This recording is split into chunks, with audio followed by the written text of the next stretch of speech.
As all of you know, yesterday Mr. Robert R. Gilruth, the director of the Space Task Group, announced that 3 of the 7 astronauts had been selected to begin specialized work with the spacecraft and with the people that will be involved in the initial manned Mercury flights. In making the selection, Mr. Gilruth emphasized that at that time that all 7 of the astronauts are still in the program. They are eligible for possible selection for later manned ballistic and orbital flights. None of the men have been eliminated from the program. During the initial manned flights, the pilot who flies the mission will be supported by the other 6, who will maintain communications and technical support positions. In anticipation of your question, because of the research nature of the program, it is not possible to forecast specifically when the first manned flight is going to be flown.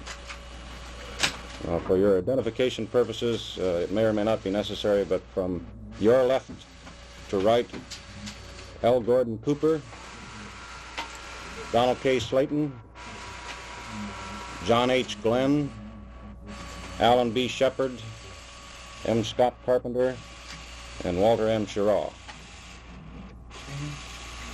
Without any further words, we stand open to your questions.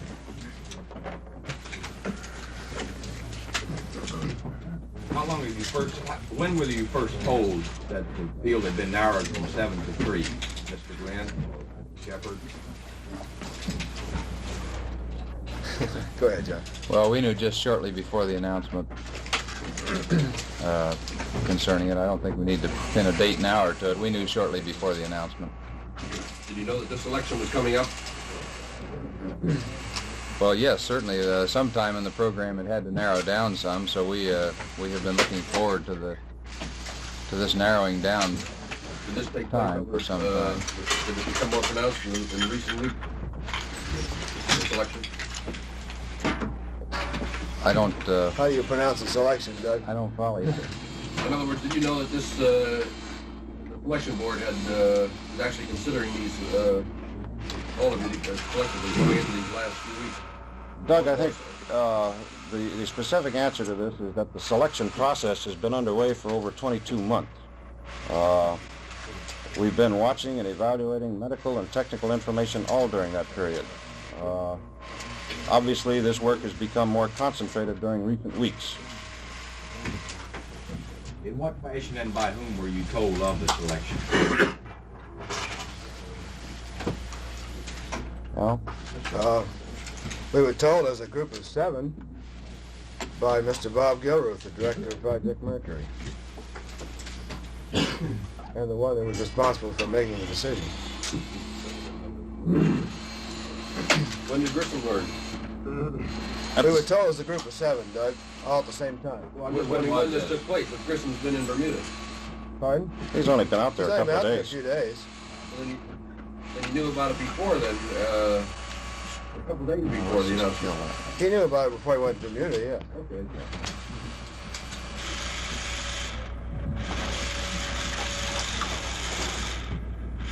What will this specialized training consist of? Can you give us a good rundown on just what these 3 men will go through in the next few weeks?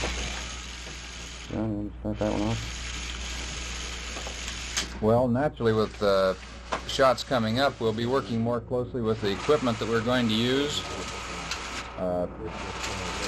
There are a lot of particular things, like one model car to another.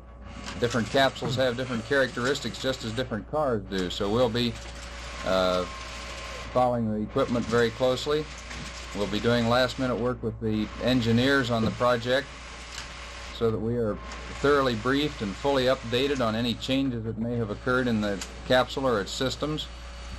Be working closely with the booster people to make sure we have all those characteristics.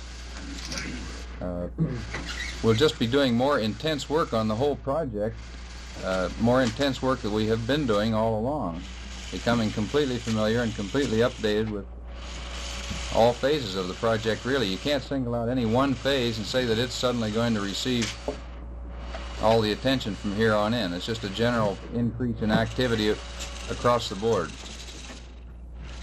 I think if I may add to that, you might ask one of the other four what's their specific responsibilities are going to be, because we're still operating as a team of 7, and they have specific functions to perform during the flights as well. I think yesterday's test is perhaps a good example.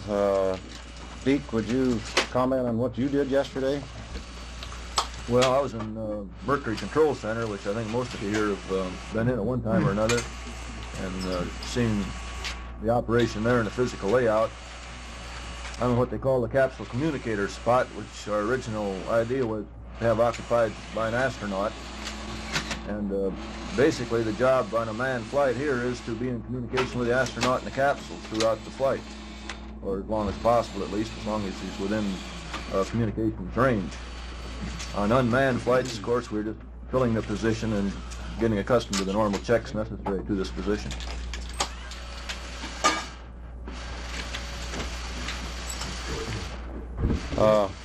Gordo, you and Scott have held down these spots too. How about the blockhouse? Well, the man in the blockhouse will be the communication man with the man in the capsule prior to liftoff. He will be the man who switches the astronaut in the capsule on whatever communications channel he desires to be on, in communication with both control center, people working around the gantry, and people in the blockhouse. After liftoff, then this function shifts over to the astronaut in the Mercury Control Center. One of the other interesting things that we will be doing, we did yesterday, we flew chase on the flight of the M82 spacecraft in an F-106, and the pilot of that airplane was Walter Schirra. Wally, I wonder if you can tell us what you saw. Probably the most impressive sight you'd ever see. I don't think many people have looked down at a missile coming up at them. We've had a lot of work done on getting this flight prepared to get in the proper position as the booster came through what we consider the most critical altitude, which is about 34,000 feet. We timed the flight to arrive at 34,000 feet, get a good look at it at that point, and followed up through it, flight as far as we could. We did manage to see the booster all the way through what we call BECO, where the booster engines were cut off, and about 2 or 3 seconds longer than that. I think it's worthwhile to add, in addition, that Don Slayton made a chase flight on the MR1 and MR2 shots. I've made it on this shot. We're rotating each of us through these different spots, just as we are through the capsule communicator spot in the blockhouse, so that we can all get checked out in the various seats that we're working with. What did you see yesterday? So a bodacious booster coming by that was going a lot faster than the 106 will go. Did you see separation? Yeah, the booster won the race. Pardon? Did you see separation? We saw the booster section actually separate. The look angle, even then, though, we're, as I mentioned, about 35,000 feet. The separation, the booster is quite a little bit higher than that, and about 50 miles downrange. This is not capsule separation I'm talking about, but the booster engine separation. Capsule separation is quite a bit farther than where we can see. You see the escape tower in the No, that too is about 80 miles downrange. Scotty, What did it look like when it separated? We merely see the whole lower section of the Atlas slide off toward the rear. And shortly after that, we could see the sustainer engine itself burning while the other two are terminated their burning. Exactly what are you trying to accomplish with those chase flights? Well, for one thing, if anything did go wrong, as you undoubtedly knew, we were anxious about this particular shot. This was a very important shot to us. Any coverage that we can get, such as visual, immediate, real-time coverage, is something that's worthwhile. We have practiced with these flights, and we felt that we could see a lot more from an airplane at a co-altitude with the booster than we could with data that we get much later on film. You made no attempt to photograph them. Yes, we had a camera with us. Did you get usable? We haven't seen the pictures yet. Have you gotten pictures before? No, we have not. First time you used the camera? Yes. It's the first time anybody's chased a missile, too. We're developing new techniques here. I thought you used the 106 on the MR flight. That is correct. well, he means in the program, as a program. I think it's the first time we've used an aircraft to chase I didn't mean yesterday. a large rocket like this.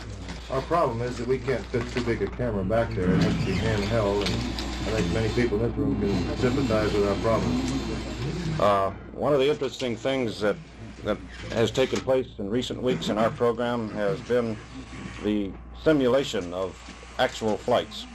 I was in the control center last week when a fellow by the name of Scott Carpenter was sitting at the capsule communicator position, and we actually flew a full Redstone mission simulation just as if it were manned.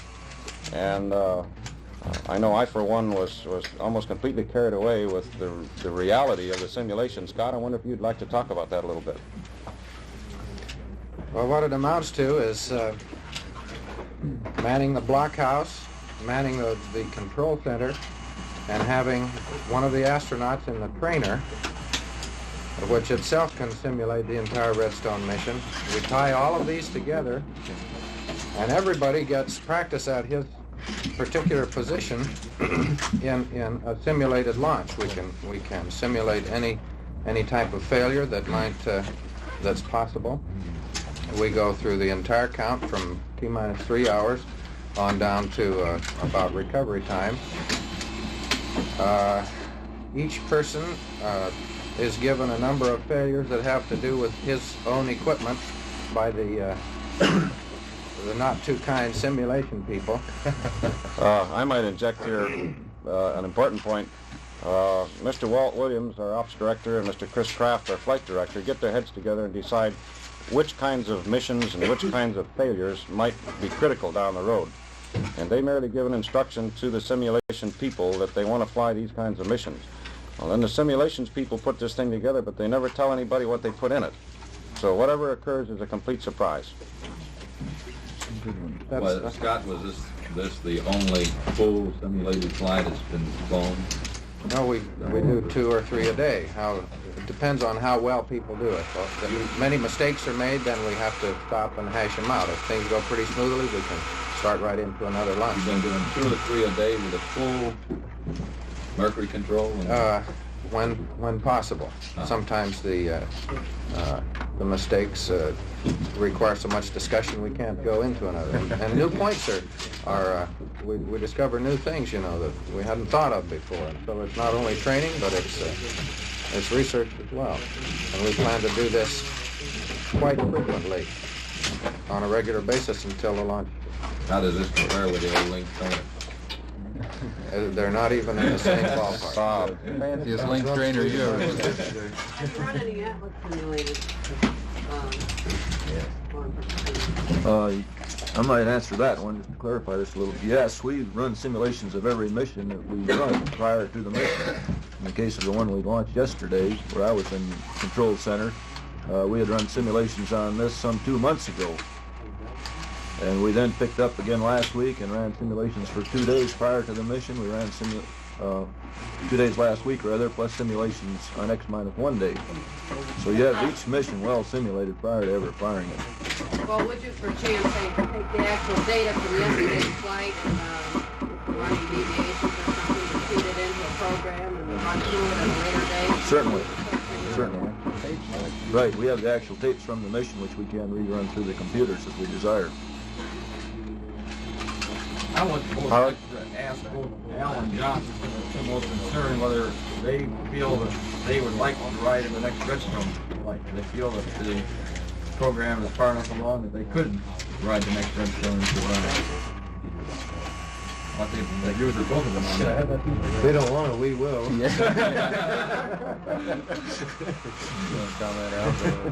Well, what can you say after that?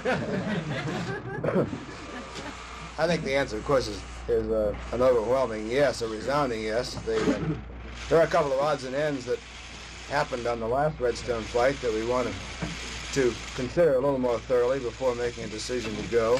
Howard, make sure you understand what his answer is. Now, he's answering your question about whether he wants to go on the next Redstone. Okay. Go ahead, Al. He's asking that. Well, that pretty well covers it. I think that the main deficiencies of the last flight have been fairly well spelled out for you in recent conferences, statements. And those are the items that we're discussing at the moment. Sure. Charlie, on that capsule communicator, is it actually that this man is the tie-in or the link with the man on the capsule in flight, and all the other people surrounding him, and Chris Kraft help actually talk to the communicator? He's the liaison? He is the voice link, isn't that right, Scott?